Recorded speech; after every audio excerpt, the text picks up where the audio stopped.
La gracia. La gracia, don sobrenatural que Dios concede para alcanzar la vida eterna. Dios creó al hombre y a la mujer por amor, en un estado de absoluta felicidad, viviendo en su presencia. Ellos, por su soberbia, quisieron hacerse dioses y cometieron el pecado original. A partir de ese momento perdieron la amistad con Dios. El pecado original es el primer pecado cometido por la primera pareja humana, Adán y Eva, mismo que es transmitido por herencia a todos sus descendientes. Adán y Eva transmitieron a toda su descendencia la naturaleza humana herida, es decir, con las consecuencias del pecado original, privada por tanto de la santidad y de la justicia original. Desde ese momento todos los hombres nacen con el pecado original.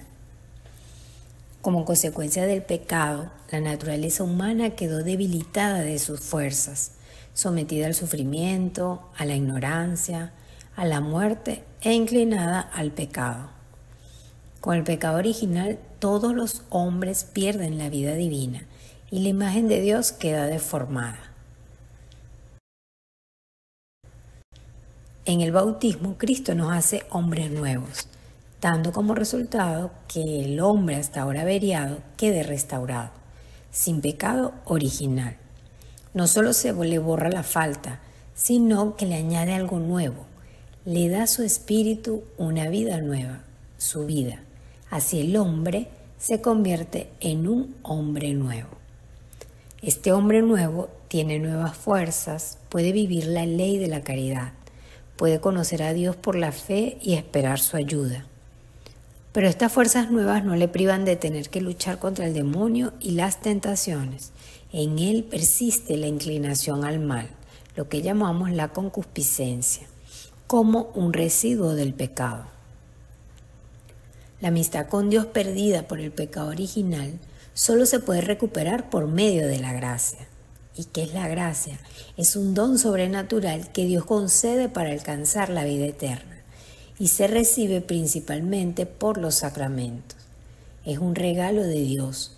Nadie ha hecho nada por obtenerla por mérito propio. Dios siempre da el primer paso. Es don sobrenatural porque lo que se está comunicando es la vida misma de Dios. Este regalo de Dios exige la respuesta del hombre. La gracia es una participación gratuita de la vida sobrenatural de Dios. Inicia con el bautismo y se pierde cada vez que se comete un pecado grave o bien un pecado mortal. Pero la gracia puede perderse o aumentarse. A pesar de ser gratuita, el hombre puede favorecer su recepción o impedir su fruto.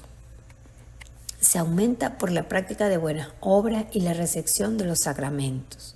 Se debilita por el pecado venial y la tibieza. Se pierde por el pecado mortal. Se recupera con una buena confesión o un acto de perfecta contrición con el propósito de confesarse, por lo que es necesaria la respuesta positiva del hombre para aumentarla o mantenerla. Por medio de la gracia somos introducidos a la vida trinitaria. Se participa por el bautismo de la gracia de Cristo. Somos hechos hijos adoptivos de Dios, por lo que se puede llamar Padre a Dios. Y se recibe la vida del Espíritu que infunde la caridad y que forma la Iglesia. La vocación a la vida eterna proviene de la iniciativa gratuita de Dios. Solo Él es capaz de revelarse y de darse. Por lo tanto, es sobrenatural, porque sobrepasa las capacidades de la inteligencia y la voluntad humana. El cristiano no puede actuar rectamente si no cuenta con la ayuda de Dios. La gracia es absolutamente necesaria. Sin ella es imposible alcanzar la salvación o la vida eterna. La justificación implica el perdón de los pecados, la santificación y la renovación. Es la que arranca al hombre del pecado contrario al amor de Dios y purifica su corazón.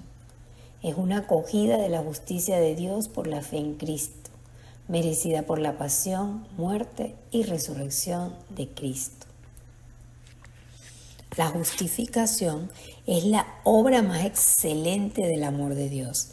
Decía San Agustín, la justificación del impío es una obra más grande que la creación del cielo y de la tierra, porque el cielo y la tierra pasarán, mientras la salvación y la justificación de los elegidos permanecerán.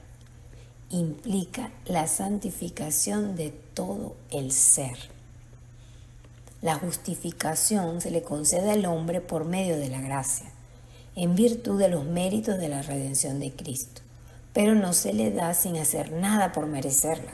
El hombre debe disponerse a recibirla mediante el ejercicio de la virtud. En el siglo V, los seguidores de Pelayo decían que sin la gracia el hombre se podría salvar, pues se bastaba a sí mismo y no necesita de la ayuda de Dios. Esta es la llamada herejía de Pelayo o pelagianismo. Esta herejía está muy difundida en la actualidad por la New Age o la Nueva Era. La presencia de Dios en la vida del hombre debe ser continua, porque en Él somos, nos movemos y existimos. Para ello se cuenta con diferentes tipos de gracias. La gracia santificante, que es un don sobrenatural infundido por Dios en nuestra alma. Es merecida por la pasión de Cristo, que recibimos por medio del bautismo, que nos hace justos, hijos de Dios y herederos del cielo. El Espíritu Santo nos da la justicia de Dios, uniéndonos por medio de la fe y el bautismo a la pasión y resurrección de Cristo. Es una disposición sobrenatural que perfecciona el alma para hacerla capaz de obrar el bien. Los efectos de esta gracia santificante son que borra el pecado, hace posible que Dios habite en nuestra alma, lo que conocemos como la inhabitación de la Santísima Trinidad. Nos hace hijos de Dios y herederos del cielo. También está la gracia actual. Es ese don sobrenatural pasajero otorgado por Dios que ilumina la inteligencia y mueve la voluntad para que el hombre sea capaz de realizar acciones sobrenaturales. Es un don de Dios concedido temporalmente, en una circunstancia precisa. La gracia habitual es un don sobrenatural que permanece en el alma cuando se vive en continua amistad con Dios, sin cometer ningún pecado grave. Es una disposición permanente para vivir y actuar según la voluntad de Dios. También está la gracia sacramental, que es la gracia propia que da cada sacramento. Las gracias especiales, que son carismas o dones gratuitos de Dios para el bien común de su iglesia. Y las gracias de Estado, que es la fuerza necesaria para cumplir con las responsabilidades propias según el estado de vida que cada quien haya escogido o su vocación. Son influjos en la inteligencia o en la voluntad, por los cuales el hombre percibe lo que debe de hacer o dejar de hacer y se siente atraído para conseguirlo, recibiendo las fuerzas para lograrlo. En definitiva, el hombre necesita de la gracia de Dios para poder vivir el día a día con su asistencia, en cada momento o situación que se le presente, saber cómo actuar correctamente, para vivir su vocación y servir a los demás, en los momentos inesperados o donde parece no podemos hacer nada, recibir de Él su auxilio. Ella es esa fuerza que nos hace desear los bienes celestiales y olvidarnos de los terrenos, aspirando a la santidad. Es imposible desear o aspirar a la santidad sin la gracia de Dios. Por ello es tan importante mantenerla y aumentarla, con la práctica de las virtudes, llevando una vida sacramental, orando y practicando el servicio y la caridad. En los siguientes artículos estaremos profundizando sobre este tema y otros relacionados que nos ayudarán en nuestro camino de conversión hasta la meta final, que es la santidad.